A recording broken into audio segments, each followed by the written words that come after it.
Olá! Hoje a gente tem aqui um material, olha, denso e bastante provocador. São vários textos do filósofo Alexander Dugin, Uhum. incluindo partes de Political Platonism, Traditionalism Against Developolis. Uhum. E o que essas fontes fazem é mergulhar a fundo na relação entre filosofia e política, sabe? Elas criticam bastante a democracia moderna e aí propõem visões alternativas. Uhum. Alternativas baseadas em Platão, no tradicionalismo, até em Heidegger, né? Exato. Precisamente. A nossa missão aqui é tentar decifrar as ideias centrais desses textos.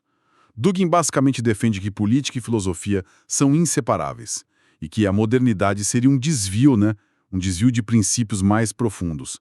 E ele fala também que existem diferentes lógicas, os tais logoi, competindo ao longo da história. É uma análise bem ambiciosa mesmo. Com certeza.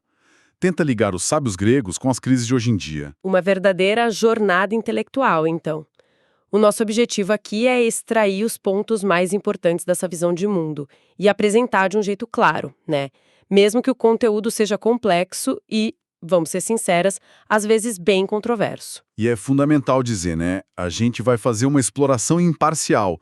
Não estamos endossando nada, só buscando entender a perspectiva que o Dugin apresenta, nas fontes. Perfeito. Então tá, vamos começar a desembrulhar isso.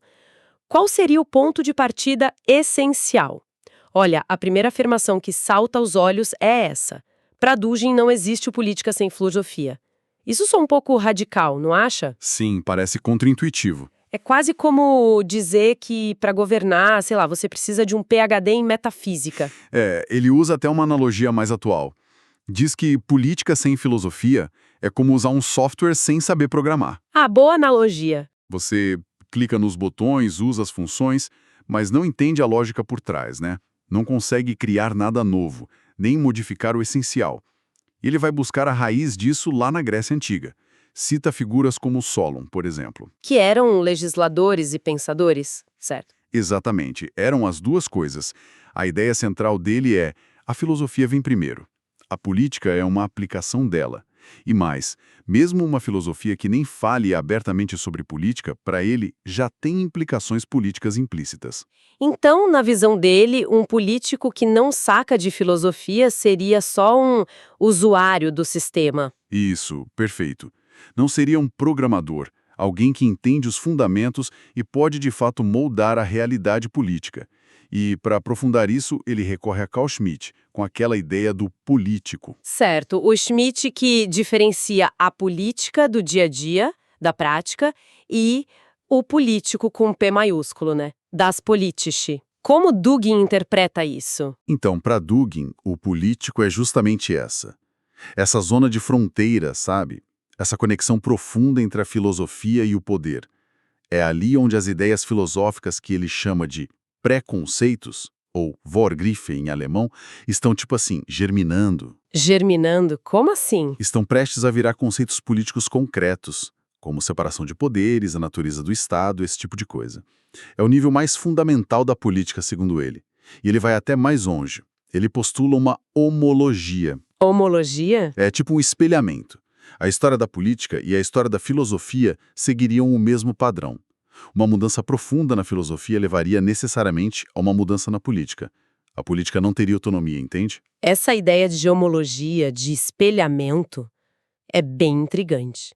Se a filosofia é a matriz de tudo isso, tem algum filósofo específico que Dugin vê como a chave mestra para decifrar essa matriz toda? Tem. E ele é muito enfático quanto a isso, Platão. Platão. Ele chama Platão de príncipe dos filósofos. Argumenta que a obra dele não é só a base da filosofia ocidental, mas também da teologia cristã, da islâmica, e seria útil até para entender tradições orientais. Nossa, é uma afirmação bem forte. É fortíssima. Ele diz que entender Platão é como entender a linguagem de programação por trás de toda a filosofia e, por consequência, da política ocidental. Lembra daquela frase do Whitehead, que toda a filosofia são notas de rodapé a Platão? Dugin parece levar isso, assim, muito a sério. Linguagem de programação da política é uma imagem poderosa mesmo. Ele indica alguma obra específica de Platão que seria crucial para isso? Sim, ele menciona alguns diálogos. Fala do Timeu e, crucialmente, de A República e do Parmênides. Para Dugin, são esses textos que contêm a estrutura fundamental para entender o político, essa esfera onde as ideias filosóficas ganham força política. Dominar Platão, nessa visão, seria quase como ter acesso ao código-fonte do pensamento ocidental. Entendido. Platão como código-fonte.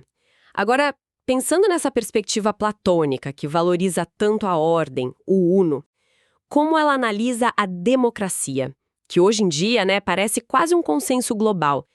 Pelas fontes, Dugin é bem crítico. Muito crítico. Ele não encara a democracia como um conceito neutro, sabe? Para ele, é quase um dogma, um culto secular do Ocidente moderno.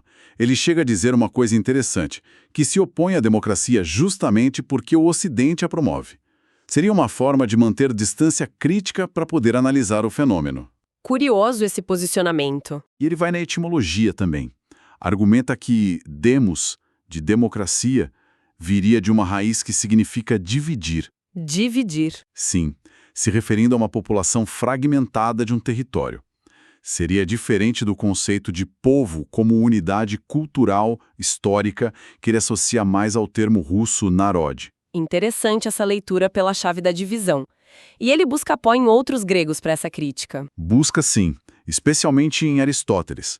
Ele lembra que Aristóteles não via a democracia com bons olhos, A aproximava da oclocracia. O governo da multidão, da turba. Exato, da multidão ignorante e instável. Aristóteles contrapunha isso à politeia, que seria o governo dos cidadãos qualificados, conscientes das suas tradições. Então, para Dugin, seguindo essa linha aristotélica, a democracia estaria do lado da fragmentação, junto contra as formas que ele considera problemáticas, como a tirania e a oligarquia. Ok, então a crítica principal é que a democracia seria, por natureza, fragmentadora. Mas como ele amarra isso de volta a Platão de um jeito mais técnico? Você mencionou o diálogo Parmênides. Exatamente. A leitura é complexa, não vou negar, mas a ideia central é essa. Dugin associa a democracia moderna à segunda tese que Platão explora no Parmênides. Simplificando bastante, tá? Essa tese parte da premissa de que o múltiplo, a diversidade, os fragmentos, os indivíduos, os átomos, têm primazia sobre o uno, a unidade, a ordem, o todo. E para Dugin? Para Dugin, que segue a interpretação platônica mais tradicionalista, essa premissa do múltiplo vindo antes do uno é filosoficamente falsa ou equivocada. A modernidade, então, seria justamente a era dominada por essa filosofia do múltiplo. Então, a própria base filosófica da democracia moderna seria vista como um erro, segundo essa leitura específica de Platão. Correto. A modernidade representaria a vitória dessa segunda tese sobre a primeira tese platônica. Que seria a primazia do uno. Isso, a primazia do uno, que seria a base das sociedades tradicionais e hierárquicas. E ele usa as hipóteses que Platão deriva dessa segunda tese para, digamos, categorizar as democracias atuais. Não precisa entrar em cada uma, mas o princípio é que todas elas, seja o socialismo tentando criar uma unidade artificial a partir do múltiplo, seja o liberalismo que celebra o múltiplo e rejeita qualquer uno, ou até democracia focada no diálogo infinito entre múltiplos, todas elas compartilhariam essa raiz filosófica que Dugin considera falha. A primazia da fragmentação. É uma desconstrução bem radical mesmo, que vai na raiz filosófica da democracia como a gente entende.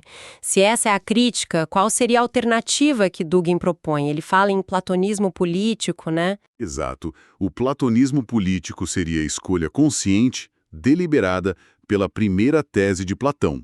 Ou seja, afirmar a primazia do uno, da ordem hierárquica, do sagrado, da totalidade sobre as partes.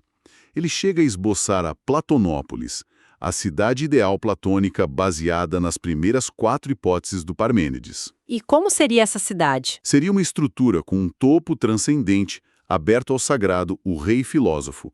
Abaixo dele, os filósofos, depois os guardiões que impõem ordem ao múltiplo e, na base, os artesãos que trabalham a matéria. Nesse modelo, política e filosofia seriam, na prática, a mesma coisa, e o poder teria uma origem sagrada, vindo de cima. Uma visão bem distante do Estado secular moderno. E como o tradicionalismo se encaixa nisso? Penso em autores como René Guénon, Julius Evola. Então, o tradicionalismo é visto por Dugin como um aliado filosófico natural desse platonismo político. Guénon, por exemplo, né? Ele via a modernidade não como progresso, mas o contrário, como decadência. Uma queda. Uma queda na matéria, perda do sagrado.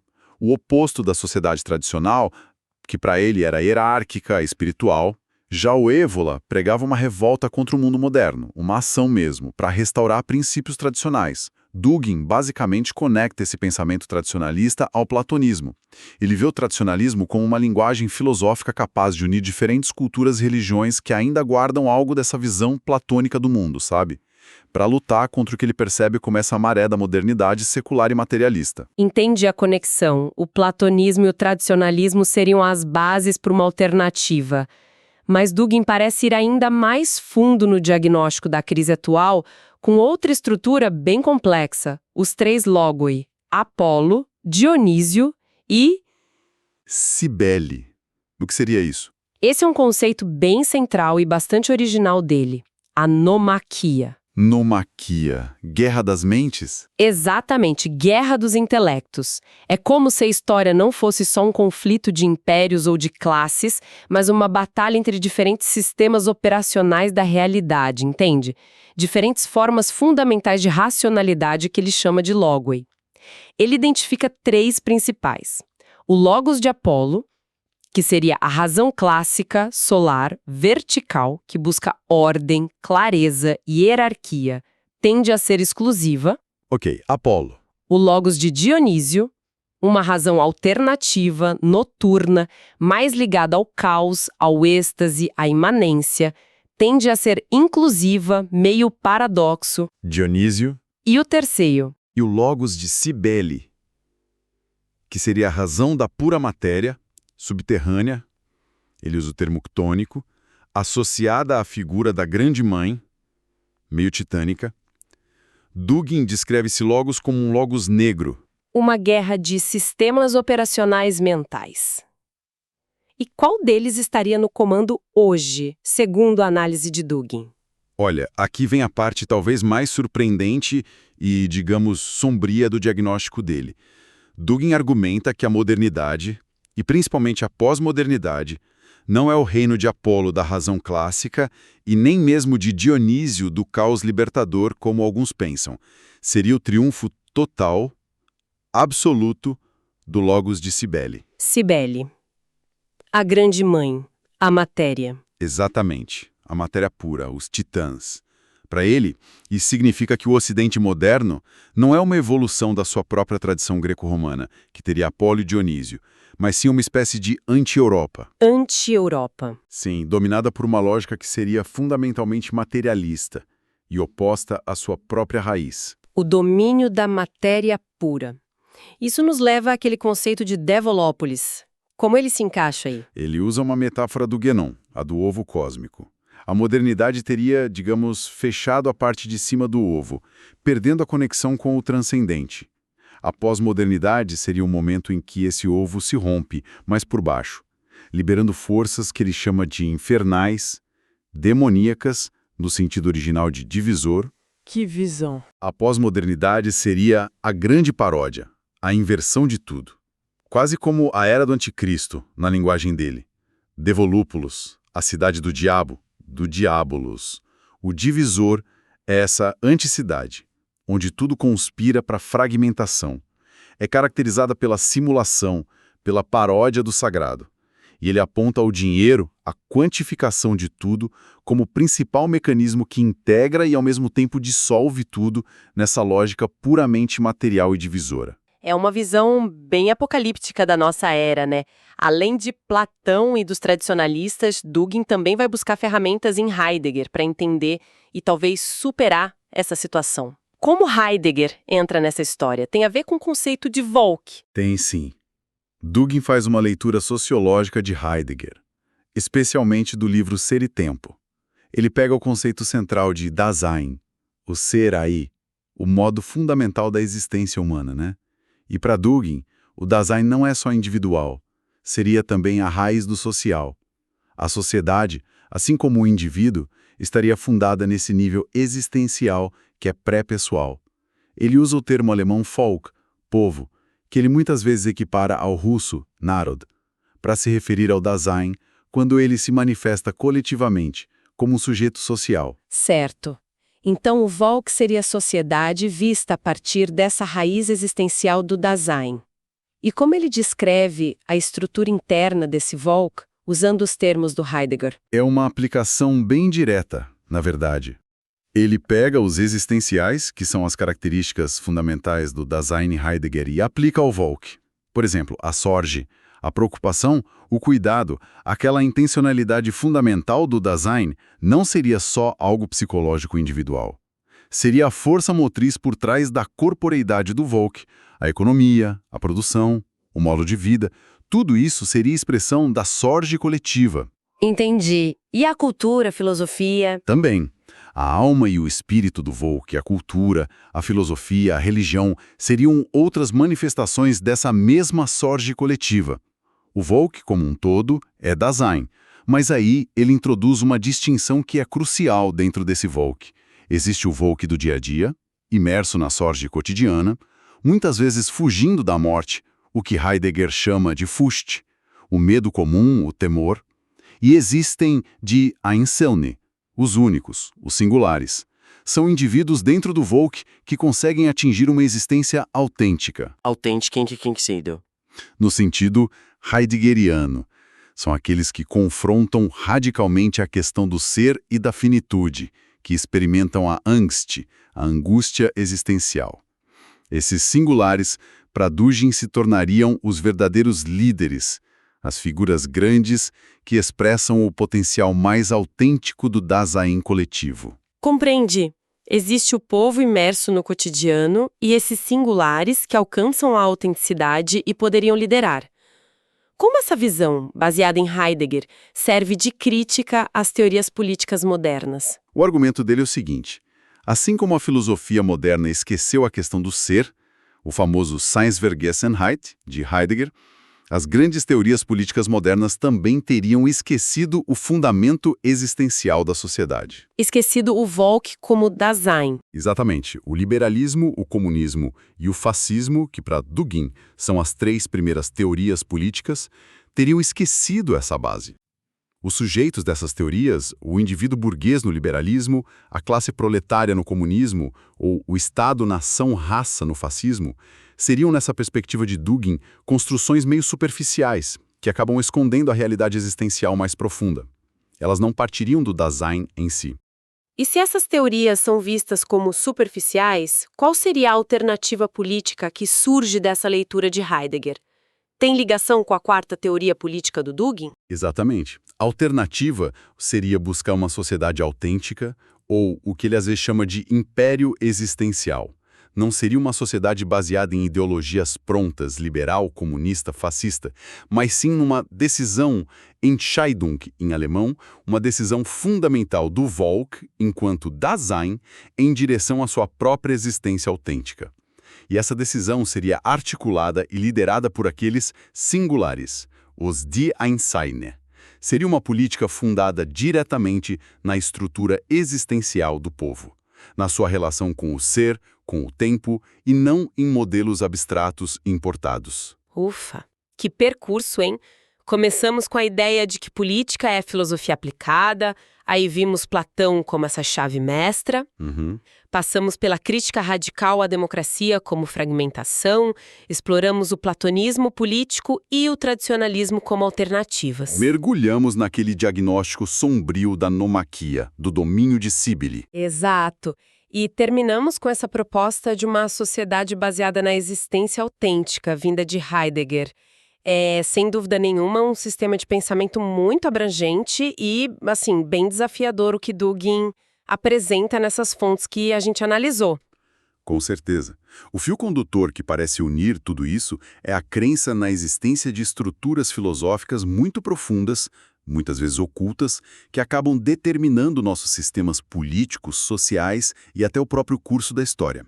Seja essa ligação filosofia-política, a centralidade que ele dá a Platão, a crítica tradicionalista à modernidade, a ideia da guerra dos logos, ou essa busca por um fundamento existencial em Heidegger, O que Dugin oferece é uma lente radicalmente diferente para a gente olhar o mundo. Uma lente que, olha, independentemente da gente concordar ou não com as conclusões, nos força a questionar muitas das nossas certezas, né? Sobre política, sobre progresso, até sobre o que é a razão. Conclusões políticas dele sejam altamente controversas. A própria jornada por esses referenciais, Platão, Guénon, Evola, Heidegger, essa ideia de logo e múltiplos, já nos convida a pensar um pouco fora da caixa.